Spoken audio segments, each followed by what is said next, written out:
টাকা মাটি, মাটি টাকা। টাকা এবং মাটি দুটোকেই তিনি গঙ্গাতে বিসর্জন করছেন। বাস্তব জগতের যে কোনো কিছু বিনিময় কিন্তু টাকা দিয়েই হয়। তাহলে ঠাকুর কি বললেন যে দুটোই কি বাদ দিতে হবে আমাদের? নমস্কার। দ্য ওয়ালে শুরু হয়েছে একটি নতুন বিভাগ, দ্য ওয়াল অমৃত কথা। দ্য ওয়াল অমৃত কথায় আমরা শুনছি সেই সব মহান মানুষদের কথা যাদের জীবন এবং উপদেশ আমাদের চলার পথে নতুন আলো দেখায়। শোনাচ্ছেন বিশিষ্ট ধর্মীয় ব্যক্তিত্বরা। তেমনি আজকের বিষয় শ্রীরামকৃষ্ণের সেই বাণী, টাকা মাটি, মাটি টাকা।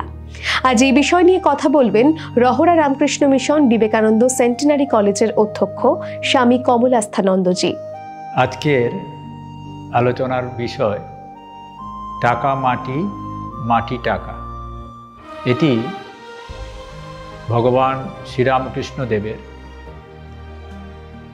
এক উক্তি, সেটি আমরা পাই কথামৃত, যেটি মাস্টার মশাই এটি লিখেছেন ঠাকুরের যে বর্ণনা থেকে, তার ডায়েরি দেখেছিলেন, সেইখান থেকে তিনি এই কথামৃত লিখেছেন।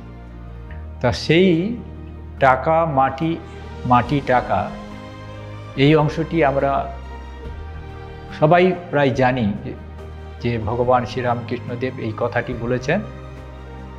আমরা দেখতে পাই যে উনি দক্ষিণেশ্বরে পঞ্চবটিতে বসে আছেন, তখন এক হাতে টাকা আর এক হাতে মাটি নিয়ে তিনি এই কথাটি বলে এই টাকা এবং মাটি দুটোকেই তিনি গঙ্গাতে বিসর্জন করছেন। তা এই থেকে আমাদের মনে হবে যে ভগবান শ্রীরামকৃষ্ণদেব তিনি যেন বলতে চাইছেন যে টাকা এবং মাটি দুটোকেই এইভাবে ত্যাগ করতে হবে। কিন্তু আমরা বাস্তব জগতে যখন দেখি, তখন টাকা এমন একটা মাধ্যম যা দিয়ে বাস্তব জগতের যে কোনো কিছু বিনিময় কিন্তু টাকা দিয়েই হয়। টাকা বাদ দিলে কোনোভাবেই এই আমরা জাগতিক জগতে কোনো কিছুর আমরা সম্বন্ধ স্থাপন করতে পারি না বা বিনিময় করতে পারি। তাই টাকা খুবই গুরুত্বপূর্ণ বাস্তব জগতে। আবার মাটি বা স্থান, পৃথিবী, এটিও খুব গুরুত্বপূর্ণ। এটি ছাড়া আমরা থাকতেও পারব না। যে কোনো আকাশচারী যদি প্রাণীও হয়, তাকেও তো পৃথিবীতে আসতে হবে। তো সেই জন্য যে কবিরও কথা আছে যে সবই হচ্ছে মাটি, তো মাটি ছাড়া কিছু করা যাবে না। তো মাটিও খুব উল্লেখযোগ্য একটা ব্যাপার, জায়গা খুব উল্লেখযোগ্য ব্যাপার। তাহলে ঠাকুর কি বললেন যে দুটোই কি বাদ দিতে হবে আমাদের? কিন্তু এখানে একটু ভালো করে যদি আমরা তলিয়ে দেখি, ঠাকুর এই টাকা আর মাটি দুটোকে নিয়ে তিনি দুটোকেই ছুঁড়ে ফেললেন। তিনি কিন্তু গঙ্গাতে বিসর্জন করলেন। আমাদের ভারতবর্ষের পরম্পরায় এই গঙ্গা নদী খুবই আদি নদী, খুবই পবিত্র। তার জল পবিত্র, সেটা সমস্ত ধর্মের মানুষ, সমস্ত মানুষ এটা বিশ্বাস করে।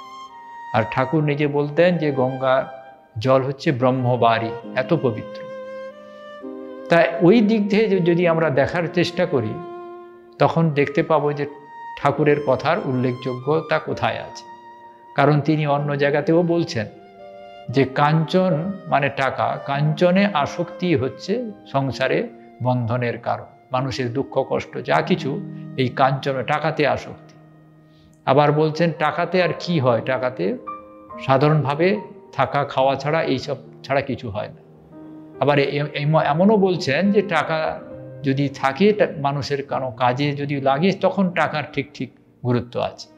তা ওই কথাগুলো যদি এবার আমরা আস্তে আস্তে মেলানোর চেষ্টা করি, তখন আমরা দেখতে পাবো, তখন বুঝবো যে ঠাকুর কিন্তু ওই টাকা মাটি ত্যাগ করতে বললেন না, তিনি গঙ্গাতে বিসর্জন দিলেন। মানে গঙ্গা হচ্ছে পবিত্র ব্রহ্মবারী স্বরূপ। টাকা আর মাটির যে জাগতিক যে আমাদের কাছে তার দোতনা, যে মানে আমাদের সবসময় পাই, যেখান থেকে আমাদের বন্ধন আসক্তি, সেইটা উনি কিন্তু এই গঙ্গাতে দিয়ে তাকে পবিত্র করলেন। তার মধ্যে দিয়ে তার যে আসল পবিত্র রূপ প্রকাশ পেয়ে গেল। কারণ আমরা দেখি ভারতবর্ষের পরম্পরা কোনোদিন নেতিবাচক কিছু বলে না, সবসময় ইতিবাচক দিক বলে, মানে পজিটিভ দিক বলে। তাই একে বলে দেবত্বের প্রকাশ। কোনো জায়গাতে কোনো কিছু খারাপ কিছু নেই, সব জায়গাতে কিন্তু দেবত্বের প্রকাশ। তা সেই ভগবান শ্রীরামকৃষ্ণদেব সেইটাই কিন্তু প্রতিষ্ঠা করতে এই যুগে এসেছেন সাধারণ সবার মধ্যে। তাই তিনি, যেটা জগতে আমরা টাকা থেকে এত কিছু মানুষের মধ্যে মারামারি থেকে যত কিছু হয়, সেটা কিন্তু টাকা থেকেই হয়। আবার জায়গা নিয়ে দেখা যায় যে ভাইতে ভাইতে, ঠাকুরই বলছেন যে থেকে দলাদলি মারামারি হচ্ছে। একটা সমাজে তাই দেখা যায়, জাতির মধ্যে জায়গা নিয়ে দেখা যায়, রাষ্ট্রের মধ্যেও জায়গা নিয়ে বিবাদ থাকে। এই বিবাদ কিন্তু থাকছে ওই জায়গা যার মধ্যে কি নেতিবাচক দিকটা আছে। কিন্তু ভগবান শ্রীরামকৃষ্ণদেব এই যে ছোট্ট দুটি শব্দ দিয়ে তিনি কিন্তু অদ্ভুত একটা কথা তিনি জগতের সামনে প্রতিষ্ঠা করলেন, যে ওর মধ্যে নেতিবাচক দিকটা বাদ দিয়ে তার ইতিবাচক দিকটা তুলে যদি ধরা যায়, তাহলে সেটা মানুষ জাতি সবারই কিন্তু উন্নতির সোপান হবে এবং সবাইকে কিন্তু তাই সেটা ঊর্ধ্ব দিকে নিয়ে যাবে।